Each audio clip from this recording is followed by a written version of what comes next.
Welcome back to Explaining Everything, the channel where we dive into the stories and mysteries behind everyday things. Today's stellar question comes from one of our curious viewers at Katie Love Science. Thanks for the awesome suggestion, Katie. You asked, why do we experience solar and lunar eclipses? If you've ever stood outside and watched the sun disappear in broad daylight, or seen the moon go all dramatic and turn blood red, you've probably wondered, wait, what in the actual space is happening up there? So grab your eclipse glasses and stick around as we break down the science and mystery behind solar and lunar eclipses, right here on Explaining Everything.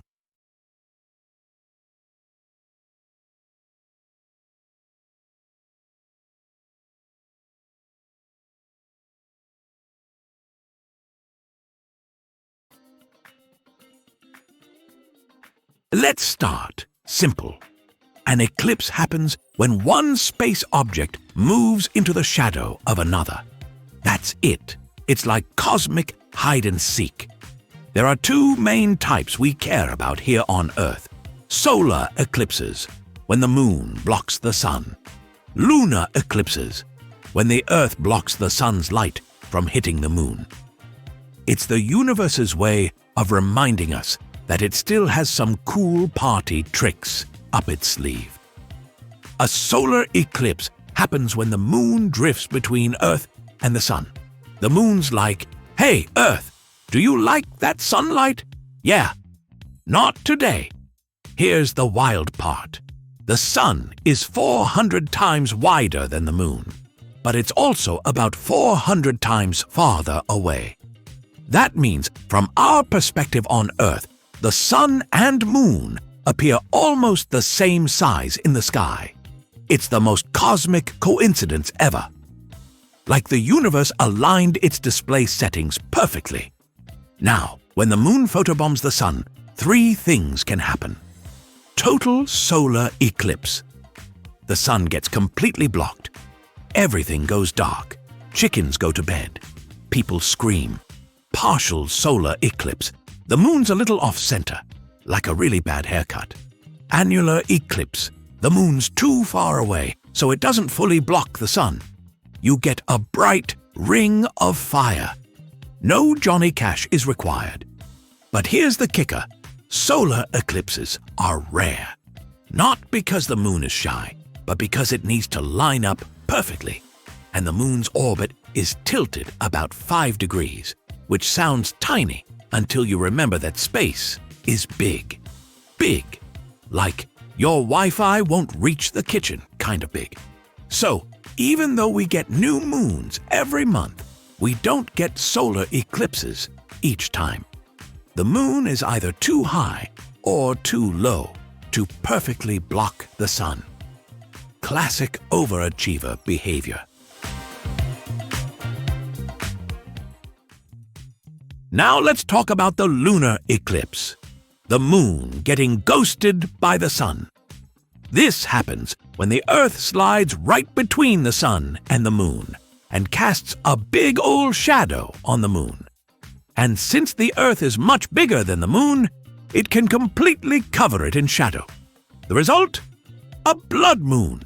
And no, that's not a metal band, although it should be. Why is it red? Great question. Imaginary viewer? It's because of Earth's atmosphere. Even when the Earth blocks the sun, some sunlight still gets through the edges of our atmosphere and bends around to hit the moon. But here's the plot twist. Shorter blue wavelengths get scattered. Thanks, Rayleigh's scattering. So only reddish hues make it through. It's the same reason sunsets are red and dramatic, like nature's mood lighting. So, if we get a full moon and a new moon every month, why aren't we out there setting up lawn chairs for an eclipse every 30 days? Because the moon's orbit is tilted, remember? It's not in a perfect line with the Earth and the Sun most of the time. It's like trying to throw a basketball into a hoop that's slightly off angle. You only get the nothing but net alignment a couple of times a year. Eclipses only happen when the moon crosses the ecliptic plane, Earth's orbital path around the sun. When the moon happens to be in that sweet spot and the Earth and sun are lined up. Boom! Eclipse time.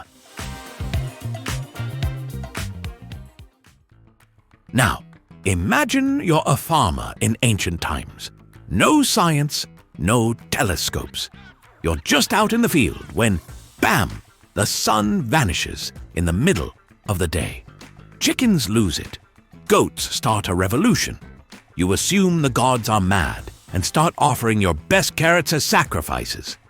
Ancient civilizations were terrified of eclipses, and fair enough. Some thought it was a dragon eating the sun.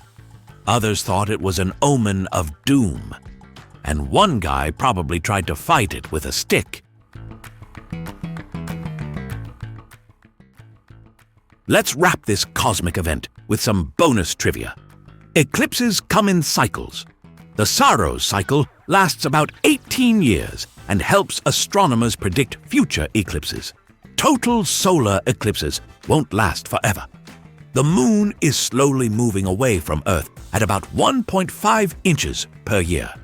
In about 600 million years, it'll be too far to cover the sun completely. So, enjoy those epic views while you still can. Or before humans become a full-fledged Mars colony. Eclipse chasers are a real thing. People travel the globe to stand in the path of totality for just a few minutes. It's like Comic-Con, but for space nerds, and way colder. So, there you have it. Solar and lunar eclipses are the universe's version of special effects, except without CGI. They're rare, dramatic, and a little terrifying if you're not expecting them.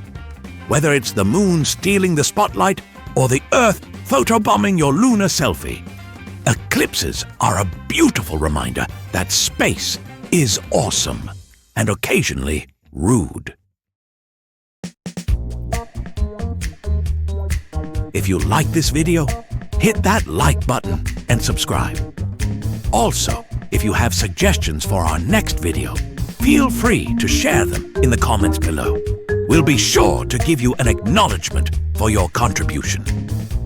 Thank you for tuning in, and join us next time here in the channel that answers all the why, what, who, where, and how questions you've always wondered about, here on Explaining Everything.